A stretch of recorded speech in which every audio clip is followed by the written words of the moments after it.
നമസ്കാരം. മധുരം മലയാളത്തിലേക്ക് ഏവർക്കും ഹൃദ്യമായ സ്വാഗതം.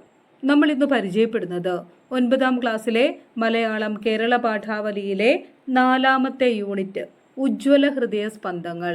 ഉജ്ജ്വല ഹൃദയസ്പന്ദങ്ങൾ എന്ന യൂണിറ്റ് പ്രവേശകമാണ് നാം ഇന്ന് പരിചയപ്പെടുക. ഉജ്ജ്വല ഹൃദയസ്പന്ദങ്ങൾ എന്ന യൂണിറ്റിൽ 3 പാഠങ്ങളാണുള്ളത്. ബ്രിട്ടീഷ് ആധിപത്യത്തിൻ്റെയും ഒപ്പം ജാതിയുടെയും മതത്തിൻ്റെയും പേരിലുള്ള വിഭാഗീയതയും ഒക്കെ നിറഞ്ഞു നിന്നിരുന്ന ഒരു കാലഘട്ടം. ആ കാലത്തെ ജനജീവിതത്തിൻ്റെ ഉജ്ജ്വല ഹൃദയസ്പന്ദങ്ങൾ അറിയാൻ നമ്മെ സഹായിക്കുന്ന 3 പാഠങ്ങളാണ് ഈ യൂണിറ്റിലുള്ളത്. സ്വാതന്ത്ര്യം തന്നെ ജീവിതം, ഇതൊരു നോവൽ ഭാഗമാണ്. ഖദീജ മുംതാസിൻ്റെ നീട്ടിയെഴുത്തുകൾ എന്ന നോവലിലെ ഒരു ഭാഗം. സ്വാതന്ത്ര്യ സമര കാലഘട്ടവുമായി ബന്ധപ്പെട്ട, പ്രത്യേകിച്ചും സ്വാതന്ത്ര്യദിന പുലരിയുമായി ബന്ധപ്പെട്ട ഒരു സന്ദർഭം. അരുവിപ്പുറത്തു നിന്നൊരു സന്ദേശം, പേര് സൂചിപ്പിക്കുന്നത് പോലെ ശ്രീനാരായണ ഗുരുവിൻ്റെ ജീവിതവുമായി ബന്ധപ്പെട്ട ഒരു ലേഖനമാണ്. ശ്രീനാരായണ ഗുരുവിനെ കുറിച്ച് PK ഗോപാലകൃഷ്ണൻ എഴുതിയ കൃതിയിലെ ഒരു ഭാഗമാണിത്. 3ാമത്തെ പാഠം കാണുന്നുണ്ടനേകം അക്ഷരങ്ങൾ, MR രേണുകുമാറിൻ്റെ ഒരു കവിതയാണിത്.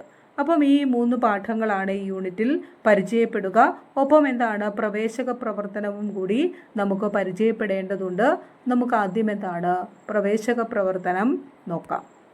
നമുക്ക് ഉജ്ജ്വല ഹൃദയസ്പന്ദങ്ങൾ എന്ന യൂണിറ്റിൻ്റെ പ്രവേശകം പരിചയപ്പെടാം. പ്രവേശകമായി നൽകിയിരിക്കുന്നത് വള്ളത്തോൾ നാരായണ മേനോൻ്റെ സാഹിത്യമഞ്ജരി 7ാം ഭാഗം.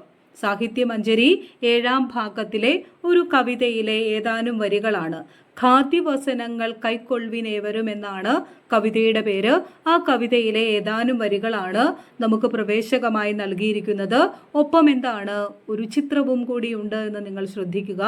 ഗാന്ധിജി ചർക്കയിൽ നൂൽ നൂൽക്കുന്ന ഒരു ദൃശ്യവും ഗാന്ധിജിക്ക് പിന്നിൽ അണിനിരന്നിരിക്കുന്ന ഒരു ജനസാഗരത്തെയും നമുക്ക് കാണുവാനായിട്ട് പറ്റും. ചോദ്യം ഇതാണ്: സ്വതന്ത്ര ഇന്ത്യയെക്കുറിച്ചുള്ള സ്വപ്നം വരികളിലും ചിത്രത്തിലും പ്രതിഫലിക്കുന്നതെങ്ങനെ? ചർച്ച ചെയ്യുക. സ്വതന്ത്ര ഇന്ത്യയെക്കുറിച്ചുള്ള സ്വപ്നം വരികളിലും ചിത്രത്തിലും പ്രതിഫലിക്കുന്നതെങ്ങനെ? ചർച്ച ചെയ്യുക.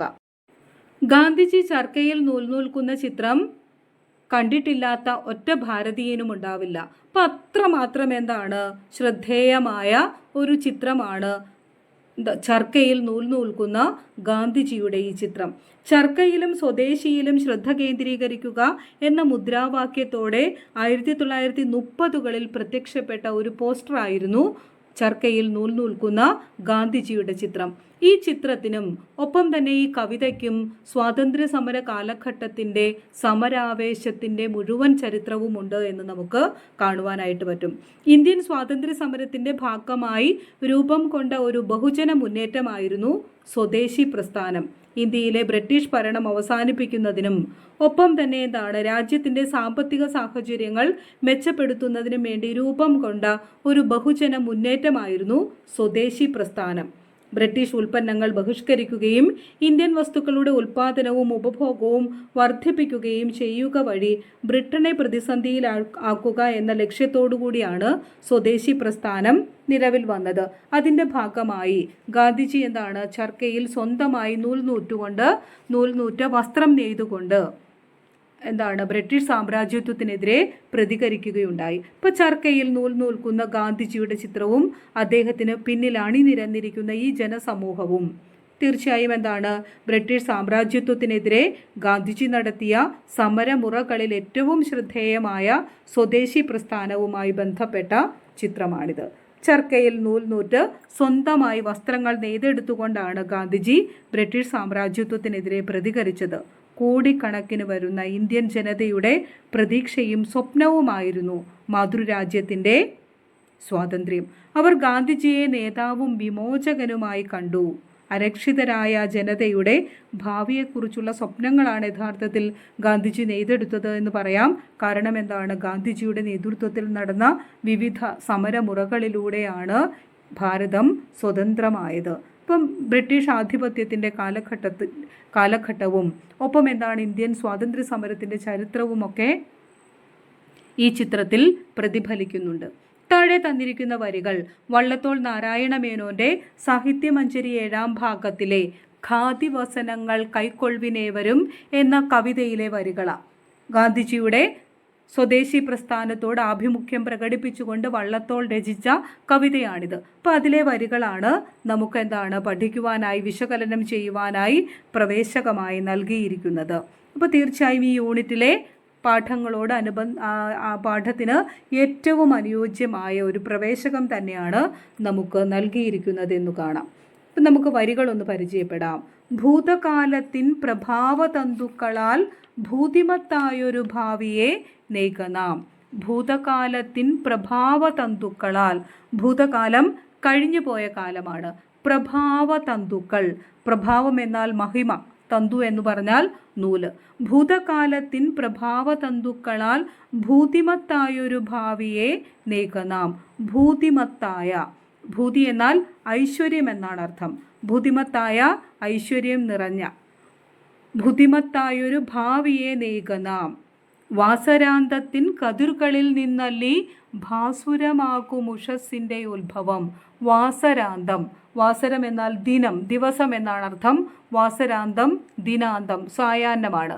വാസരാന്തത്തിൻ കതിർകളിൽ നിന്നല്ലി, കതിർ രശ്മിയാണ്. വാസരാന്തത്തിൻ കതിർകളിൽ നിന്നല്ലി ഭാസുരമാകുമുഷസ്സിൻ്റെ ഉത്ഭവം.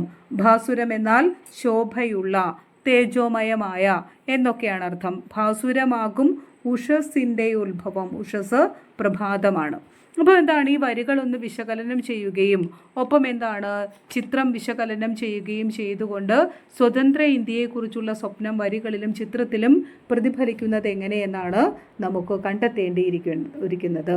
അപ്പോൾ തീർച്ചയായും കവിതയിലെ വരികൾ അർത്ഥസമ്പുഷ്ടമാണ്. ഏറ്റവും അനുയോജ്യമായ ചിത്രമാണ് ഒപ്പം അനുബന്ധമായി നൽകിയിരിക്കുന്നത്. കഴിഞ്ഞ കാലങ്ങളിലെ, ഭൂതകാലത്തിൻ പ്രഭാവതന്തുക്കൾ, കഴിഞ്ഞ കാലങ്ങളിലെ മഹത്തായ നിമിഷങ്ങളിൽ നിന്ന് ഊർജം ഉൾക്കൊണ്ടുകൊണ്ട് ഐശ്വര്യപൂർണമായൊരു ഭാവിയെ നെയ്തെടുക്കുക, രൂപപ്പെടുത്തുക എന്നാണ് കവി പറയുക. എന്തുപോലെയാണ്? ദിനാന്തത്തിലെ സൂര്യരശ്മികളിൽ നിന്നാണ് തേജോമയമായ പ്രഭാതം പിറന്നു വീഴുന്നത്. വള്ളത്തോൾ നാരായണ മേനോന്റെ സാഹിത്യമഞ്ജരി 7ാം ഭാഗത്തിലെ ഖാദിവസനങ്ങൾ കൈക്കൊള്ളിനേവരും എന്ന കവിതയിലെ വരികളും ഒരു ചിത്രവുമാണ് പ്രവേശകമായി നൽകിയിരിക്കുന്നത്. ചർക്കയിൽ നൂൽക്കുന്ന ഗാന്ധിജിയും അദ്ദേഹത്തിന്റെ പിന്നിൽ അണിനിരന്നിരിക്കുന്ന ജനസമൂഹവുമാണ് ചിത്രത്തിലുള്ളത്. ബ്രിട്ടീഷ് സാമ്രാജ്യത്വത്തിനെതിരെ ഗാന്ധിജി നടത്തിയ സമരമുറകളിൽ ഏറെ ശ്രദ്ധേയമായ ഒന്നായിരുന്നു സ്വദേശി പ്രസ്ഥാനം. ചർക്കയിൽ നൂറ്റ് സ്വന്തമായി വസ്ത്രങ്ങൾ നെയ്തെടുത്തുകൊണ്ടാണ് ഗാന്ധിജി ബ്രിട്ടീഷ് സാമ്രാജ്യത്വത്തിനെതിരെ പ്രതികരിച്ചത്. ഇന്ത്യയിലെ ബ്രിട്ടീഷ് ഭരണം അവസാനിപ്പിക്കുന്നതിനും രാജ്യത്തിൻ്റെ സാമ്പത്തിക സാഹചര്യങ്ങൾ മെച്ചപ്പെടുത്തുന്നതിനും വേണ്ടി രൂപം കൊണ്ട ഒരു ബഹുജന മുന്നേറ്റമാണ് സ്വദേശി പ്രസ്ഥാനം. ബ്രിട്ടീഷ് ഉൽപ്പന്നങ്ങൾ ബഹിഷ്കരിക്കുകയും ഇന്ത്യൻ വസ്തുക്കളുടെ ഉൽപ്പാദനവും ഉപഭോഗവും വർദ്ധിപ്പിക്കുകയും ചെയ്യുക വഴി ബ്രിട്ടീഷുകാരെ പ്രതിസന്ധിയിലാക്കുക എന്ന ലക്ഷ്യത്തോടെയാണ് സ്വദേശി പ്രസ്ഥാനം നിലവിൽ വന്നത്. കോടിക്കണക്കിന് വരുന്ന ഇന്ത്യൻ ജനതയുടെ പ്രതീക്ഷയും സ്വപ്നവുമായിരുന്നു മാതൃരാജ്യത്തിൻ്റെ സ്വാതന്ത്ര്യം. അവർ ഗാന്ധിജിയെ നേതാവും വിമോചകനുമായി കണ്ടു. അരക്ഷിതരായ ഒരു ജനതയുടെ ഭാവിയെക്കുറിച്ചുള്ള സ്വപ്നങ്ങളാണ് യഥാർത്ഥത്തിൽ ഗാന്ധിജി നെയ്തെടുത്തത്. സ്വാതന്ത്ര്യ സമര ആവേശം നിറഞ്ഞു നിൽക്കുന്ന കവിതയാണ് വള്ളത്തോളിൻ്റെ ഖാദിവസനങ്ങൾ കൈക്കൊള്ളിനേവരും. ദിനാന്തത്തിലെ സൂര്യരശ്മികളിൽ നിന്നാണ് തേജോമയമായ പ്രഭാതം പിറന്നു വീഴുന്നത്. അതുപോലെ കഴിഞ്ഞ കാലങ്ങളിലെ മഹത്തായ നിമിഷങ്ങളിൽ നിന്ന് ഊർജം ഉൾക്കൊണ്ടുകൊണ്ട് ഐശ്വര്യപൂർണമായൊരു ഭാവിയെ നെയ്തെടുക്കാനാണ് കവി പറയുക. വള്ളത്തോളിൻ്റെ ദേശസ്നേഹ പ്രചോദിതമായ വരികളാണിവ. കഴിഞ്ഞുപോയ അനുഭവങ്ങളും കഴിഞ്ഞ കാല അനുഭവങ്ങളും അതിലൂടെ നാം പഠിച്ച പാഠങ്ങളും നമ്മുടെ അതിജീവനങ്ങളും വിജയങ്ങളും എല്ലാം മനോഹരമായൊരു ഭാവിയെ നെയ്തെടുക്കുവാനുള്ള, രൂപപ്പെടുത്താനുള്ള നൂലുകളാണ്. ഭാരത സ്വാതന്ത്ര്യം എന്ന മഹത്തായ സ്വപ്നത്തിലേക്ക് നമുക്ക് നടന്നെടുക്കാൻ സാധിച്ചത് ഗാന്ധിജിയുടെ നേതൃത്വത്തിൽ നടന്ന സമരമുറകളിലൂടെയാണ്. ശാരീരിക ക്ഷമതയോ ആയുധശക്തിയോ കൊണ്ടല്ല, സഹന സമരമുറകളിലൂടെയും നിരാഗ്രഹ സത്യഗ്രഹങ്ങളിലൂടെയും ആശയപരമായ പ്രതിഷേധ മുറകളിലൂടെയുമാണ് നാം സ്വാതന്ത്ര്യം നേടിയെടുത്തത്. ഇന്ത്യൻ സ്വാതന്ത്ര്യ സമരത്തിൻ്റെ ചരിത്രത്തിലേക്ക് നമ്മെ കൂട്ടിക്കൊണ്ടുപോകുന്ന ചിത്രവും വരികളുമാണ് പ്രവേശക പ്രവർത്തനമായി നൽകിയിരിക്കുന്നത്.